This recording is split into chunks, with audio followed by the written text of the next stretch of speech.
Buenas tardes, participantes. Bienvenidos a esta nueva actividad síncrona 2 de la modalidad mensual de geopolítica.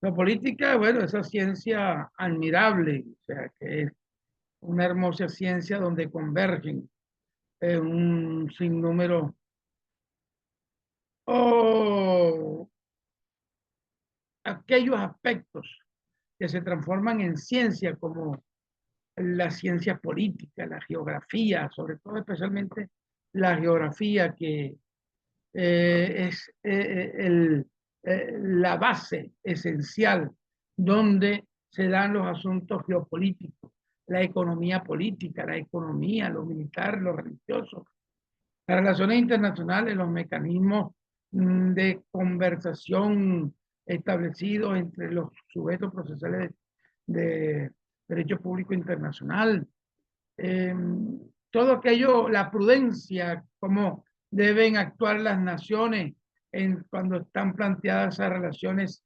de dependencia e interdependencia, o de los diferentes conflictos que se plantean. En la primera parte de la geopolítica vimos que eh, todo aquello que se ha suscitado desde el año 45, de hace 80 años para acá.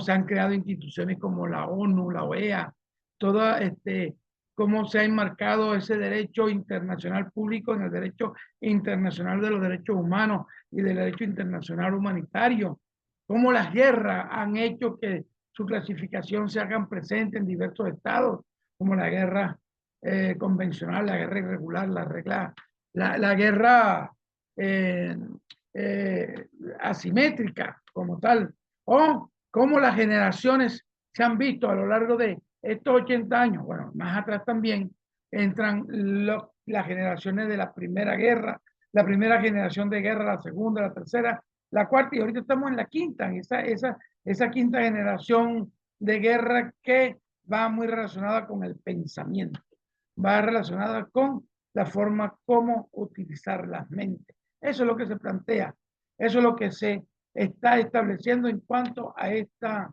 quinta manera de hacer la guerra.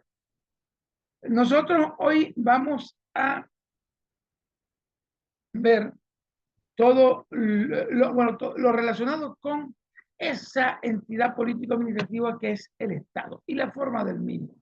El Estado, cada vez que conversamos, cada vez que hay una noticia, hablamos del Estado.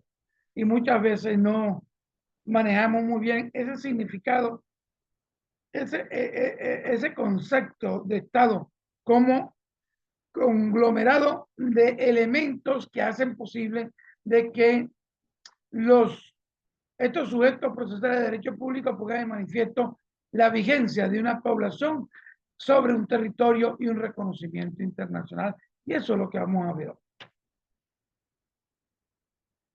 El Estado, ¿qué se entiende por Estado? El Estado es una organización política, yo diría política administrativa, pues, perteneciente a determinado territorio, cuenta con un conjunto de órganos que le otorgan personalidad jurídica frente al derecho internacional y establece a través de la soberanía los límites territoriales marcados por su frontera. En tal sentido, a través de sus órganos, el Estado cuenta con la capacidad de ejercer la autoridad y la soberanía sobre cada una de las personas que se encuentran en su territorio, en los límites de su territorio.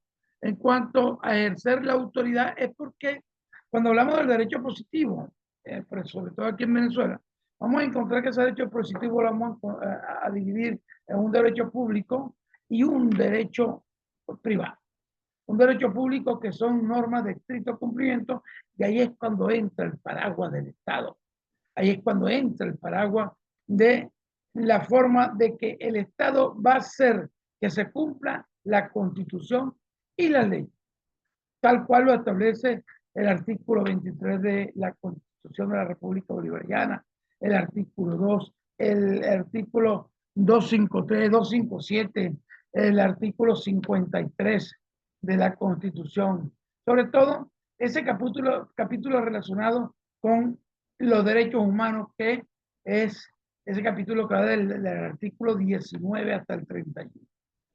El artículo 23, que nos da la potestad, encontramos que los acuerdos, resoluciones y acuerdos firmados por la República de Venezuela tienen carácter fundamental, carácter supraconstitucional y que son en materia de derechos humanos, que son vinculantes al orden interno como tal. Bueno, entonces, este Estado va a estar conformado o van a existir formas de Estados. Entre estas formas de Estado vamos a encontrar un Estado unitario. Los Estados unitarios, en el Estado unitario, el poder se encuentra en el gobierno central, el cual se extiende sus directrices a lo largo de todo el territorio. O sea, cuando es unitario, el gobierno central está en poder de todas las decisiones que se toman. El Estado, cuando es federal, está compuesto por diversas unidades territoriales dotadas de autonomía política e instituciones del gobierno comunes entre ellas. Así es que lo tenemos en Venezuela, cuando vemos que la forma de Estado es un Estado federal acá en Venezuela. Como establece el artículo 2 de nuestra Constitución, Venezuela se constituye en un Estado democrático, federal, de derecho y de justicia. Y propugna valores fundamentales como la justicia, la solidaridad, la protección de los derechos humanos, el pluralismo político.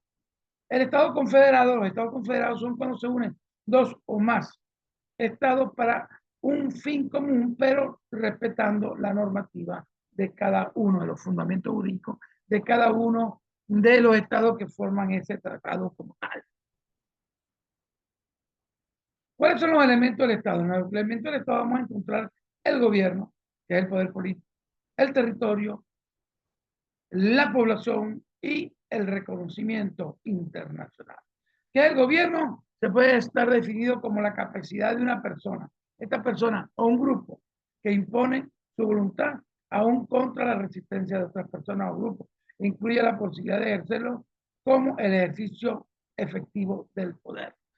Por ejemplo, acá en Venezuela, el Estado el gobierno es elegido por el pueblo, partiendo de esa parte soberana que establece el artículo 5, que la soberanía recae en el pueblo a través del voto directo, secreto y universal, el cual que le va a dar esa potestad que es intransferible, esa soberanía que es intransferible a otros elementos que es responsabilidad del pueblo como tal. El territorio es la primera condición existencial del Estado, sino es un elemento físico donde se asientan las instituciones, donde se asientan la población, donde es la superficie, donde van a estar vigentes las leyes de ese Estado. La población es el conjunto de seres humanos que constituyen sus nexos culturales, sociales, económicos, religiosos, políticos, entre otros, una colectividad fija de manera estable sobre un territorio, de las cuales van a estar su organización, su vigencia, su trabajo, su convivencia va a estar presente por el derecho que se aplique en determinados territorios, donde vamos a establecer esa finalidad del derecho, que no es otra que el conjunto de normas jurídicas que van a permitir que los ciudadanos puedan convivir en forma honesta, en forma justa, en forma libre, en forma democrática, respetando los derechos de uno y respetando los derechos del otro. Y por último, vamos a encontrar el reconocimiento internacional a través de lo que establece que es el acto mediante el cual se aceptan como miembros de la comunidad internacional los nuevos elementos de Estado. Pero bueno, ya tenemos unos estados constituidos que son reconocidos porque tienen un gobierno, tienen un territorio y tienen una población que hace posible que sean reconocidos entre sí. No queda otra cosa hoy que invitarlos a que sigan trabajando en la elaboración de sus cuestionarios para dar cumplimiento a esas actividades sumativas 1 y 2, que es la materialización del curso de esta modalidad mensual. Se está enviando material, está en pendiente material de apoyo, donde están constituidas ahí las respuestas que van a darle a esas preguntas que están en los cuestionarios. Muchas gracias por su atención, completamente a la orden. Les recuerdo siempre que si ustedes lo hacen bien, tienen éxito. Y si ustedes tienen éxito y nosotros tenemos éxito, el éxito es también de la Universidad Bicentenaria de Aragua. Muchas gracias por su atención. Completamente a la orden.